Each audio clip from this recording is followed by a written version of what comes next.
Hey, hey, hey. Well, since you clicked on this, I'm assuming that you're struggling with something. I'm sure you are, as 99.999% of all of us are, whether it is financial struggles, whether it's marriage struggles, relationships with our coworkers, our friends, our parents, our children, spouse. Whatever it is.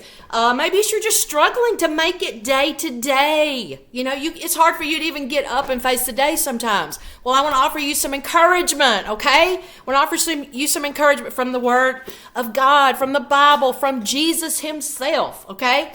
So, I want you to imagine all the sickness that is out there right now. We went through COVID. It was awful.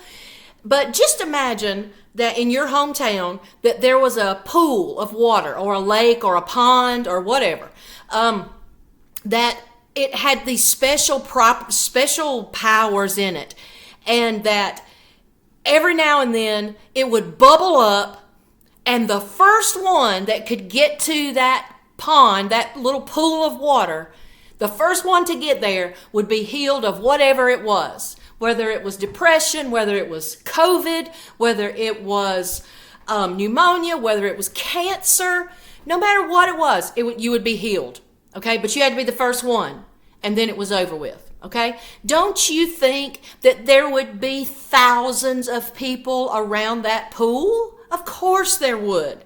Well, there's a story in John 5, okay, about this man. This happens in Jerusalem. There was a pool, and it was called Bethesda. I think I'm saying that correctly. And the Bible says that in different versions, it says that an angel of the Lord would come down and stir up the waters ever so often, and all these people were surrounding that pool, and whenever those waters would stir up and bubble up, or whatever it was they did, stirring up, the people would run all over each other and just push each other out of the way, trying to be the first one in there. But, I'm not saying that's a bad thing. Wouldn't you do that? And if you had your mother or your daughter or your son or your husband or wife, wouldn't you try to do everything you could to get them there first? So I'm not saying these people were terrible people or anything, but that's the way it was.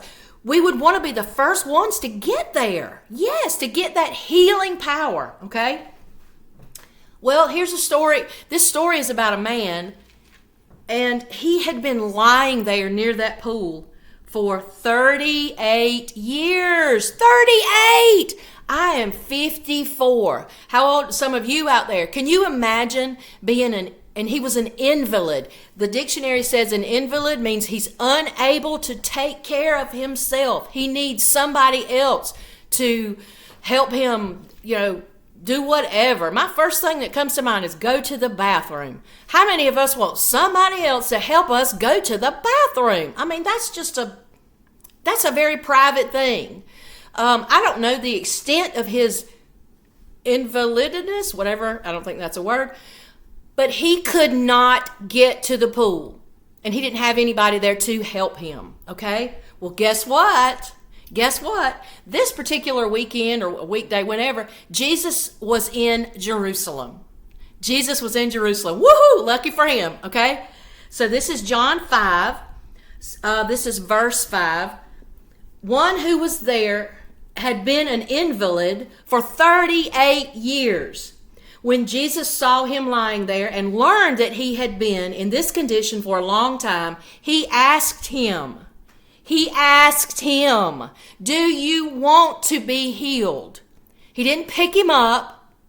He didn't push everybody out of the way. He asked him, do you want to be healed? Now, how many of us would say, yes, please, yes. Okay? But then there are some of us who reply kind of like this guy does. He says, sir, the invalid replied, I have no one to help me into the pool when the water is stirred. While I'm trying to get in, someone else goes down ahead of me. Now, that's what we do a lot of times. Now, I don't know. Again, I'm not a Bible scholar.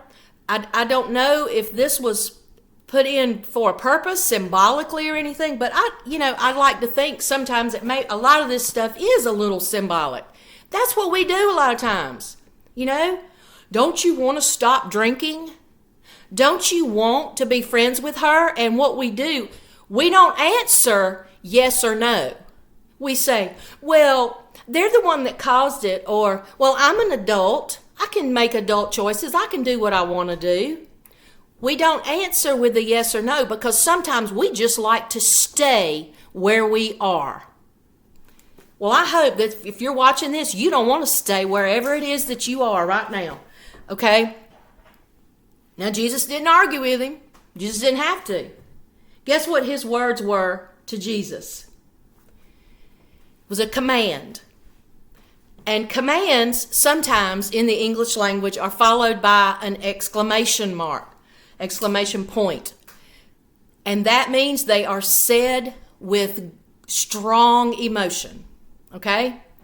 Now, we've all heard parents, if a child is on the floor, maybe pitching a fit, or maybe won't get out of the bed. We've heard parents, get up! Hot, mad, anger. Or there's the get up. It's time to get up. You have that, that was Jesus' command, get up.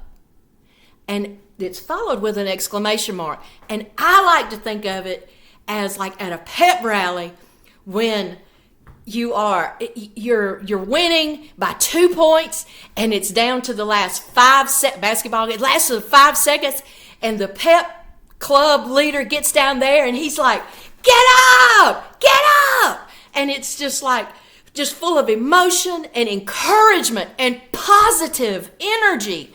And that's kind of the way I like to think that Jesus said to him. He didn't say, hang on just a second, I'll go over here and I'll move everybody out of the way and you can just walk on down there and jump in. And he didn't say, oh, hold on, baby, I'll pick you up. Come on, sugar, I'll pick you up. What if we did that to our children all the time, every time they were whining about something? We just went and picked up, oh, okay, it's going to be okay. They would never have faith in themselves. They would never have faith that they could do. They would never develop any kind of trust in themselves that they can make decisions. They would always be afraid. They'd always be scared.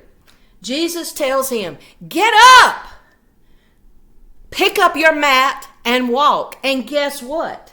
At once, the man was cured. He picked up his mat and walked. Woo! What a happy ending to a story. We can sit around and we can try to make excuses for our problems, our struggles. I was an alcoholic. I struggled with depression, anxiety for years. When do you get to a point where you've had enough? Jesus can say, do you want to be healed? Well, but I've just been like this my whole life and I don't know what to do. No. Answer the question. Do you want to be healed? Do you want that relationship to be healed? Do you want to stop drinking? Do you want to get your finances in order? Do you want to get out of this bad relationship? Do you want to find a church? Okay, well then you've got to say yes or no. Now, obviously, if the answer is no, well, shut up then. Okay? Just, if you don't want it to happen, then quit complaining about it. Okay? You're not doing any good. But if you do want something done, then get up. Pray about it. Pray. And you say, well, I've been praying about it. Okay? Well, you know what? Keep praying. Don't ever stop praying, but get up and get on with your life. Don't wallow in it. And I am preaching to myself. I am telling this is amazing that this is coming out of my mouth because I'm telling myself this. And I want to encourage you to do the same thing. Get up, get on with your life. Pray. Allow God to work through you. Allow God to work in you. Allow him to change your heart and guide you. Okay? Jesus said, get up. And as soon as he did, he was healed. So I really believe the Lord has great plans for everybody. And if we'll just do what he says, trust him, pray, do what he says, and get up, Our relationships will be healed. Our finances, the jobs that we work, the people we work with, our lives, everything you do every day will be healed, and everything will be as it should. So I just want to encourage you, get up. Have a great day.